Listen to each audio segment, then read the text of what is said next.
Okay, so I just pulled out my 69 Charger, backed it up to where I've had it stored, and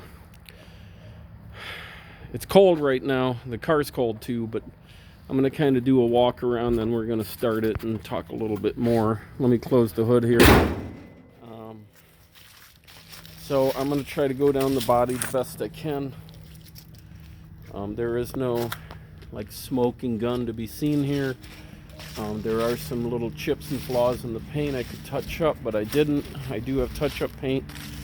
The main thing about the body is this thing, I think, is about as solid as any other California car, but depending who got it to restore it, they might have put a lot of time into it. But I'm not a car expert. I don't buy and sell cars. I'm not like a historian. But just from owning it a few years, I've learned a couple things. There is a little chip here, pretty darn tiny. There's a little edge there that came off. I do have blue touch-up paint to the same paint coat. I did not attempt. There's another little spot right there. But overall, just looking down the body, I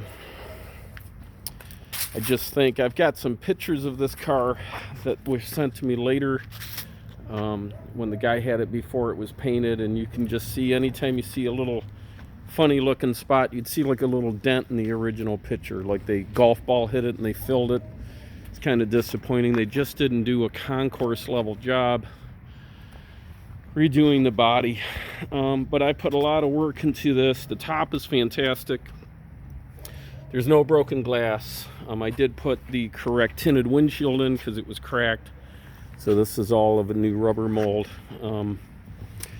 So the hood mounted turn signals work. Let me see if I can't talk to you about some of the stuff we did real quick. It's kind of like new everything, but the motor had been rebuilt not long before it was stored. Maybe, gosh, they were saying like 15 years or something. But since we had it, we put a milder cam in because it had a very big cam in it, to the point of being ridiculous. These are original 69 valve covers, original date coded 69 exhaust, HP manifolds. HP is a high performance version that's stock, but the motor is changed. It is not the original motor, therefore it's not numbers matching. It's definitely a true RT. It's on the title. There's a couple spots in the body that they stamp numbers in. Of course, this is a tag, but it's also stamped in the sheet metal of the trunk. Anybody could buy, sell, trade, forge a tag. You can't really forge the RT stuff so easy, which is in that VIN number. Anyways, new headlight motors, they work great. Flip up, everything works great. New washer bottle that actually squirts. The heater box was rebuilt. I've already mentioned the new front disc conversion. There's a hole here. It's a little plastic tab that goes on there, but it's off right now, and you can see the rebuilt front end kind of through that hole. It's like new everything. The sway bar is stock. The torsion bars were up one size. It's supposed to make it handle a little better.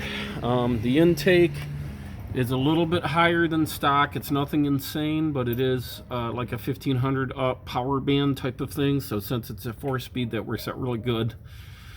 Power steering is fine. I did want to redo it just because it's one of the few things on the list we didn't redo, and I was gonna have that redone. But that's original. The wiring is all redone. You can see the stickers on it for the company that we bought the harnesses from. That's why they got those white and blue stickers. It is stock style.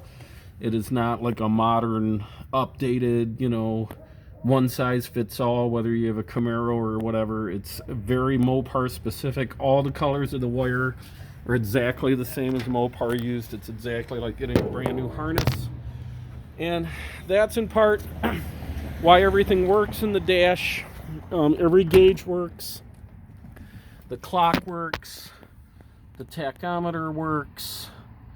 Gas gauge, because the gas tank is new. The sending unit is new.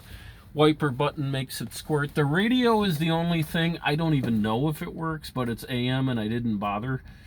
They sell these really cool kits where you can mail them in, and they put in modern MP3 better radios that are this exact frame. They can put it in this radio if you want, but the radio doesn't work. However, we did put a new speaker in there.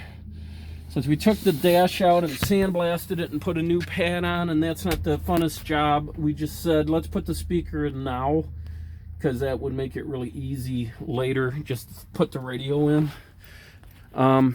It's not a rattle trap on the road. The interior, I was told it was already had these covers on. I was told they were by a company called Legendary. The headliner is in nice condition, actually, except at the very bottom there's some minor wrinkles. This package tray isn't really put on right. This likes to rattle and make noise when you're driving. I haven't done anything about it yet, but the car would be pretty quiet other than this really nice sound of the engine that sounds really good, actually, but that does rattle on that package tray. I imagine some foam tape might even. But again, I only have so many hours of the day. Does have Magnum 500 wheels that are 14-inch. These are 15-inch Krager. If you look, you can see there's two different colors to the metal. That's because they're high-end ones. They're kind of a two-piece wheel that they weld together. Tread is really, really good on all the tires. In fact, I doubt this has 100 miles. So like I say, the trunk is probably important. Then we'll start it up and go underneath it a little bit. So on the trunk, I've already opened it once today. Kind of clumsy, sorry. Is that even the right key? Because I haven't been driving this car much. There we go. This is all wadded up, but it is really a rock solid trunk. I think the people that had this car just sort of spray painted over it, but I mean, you know, it's amazing to even find cars, even California cars, that have original trunks in that shape. That's normal how the undercoating kind of comes to, you know, like an end, like a line, from my understanding. Like I say, the trunk overall is in really good shape. I mean, really good shape. I was also told that underneath here there's something you can see that like proves it's the original non-change quarter panel. Something about these little tabs. I don't even know what I'm pointing at because there's a tab. Yeah, there it is. And anyways, you guys might know what you're looking. I can do both sides for anybody, but they pretty much look the same. This is undercoating. There is no bubbling anywhere that I see. In fact, the whole bottom of the car is covered with the original undercoating, but is solid. New gas tank sending unit. Those are the Bliston shocks. Some love them, some hate them. That's, I think they call that the Dana 60 rear end.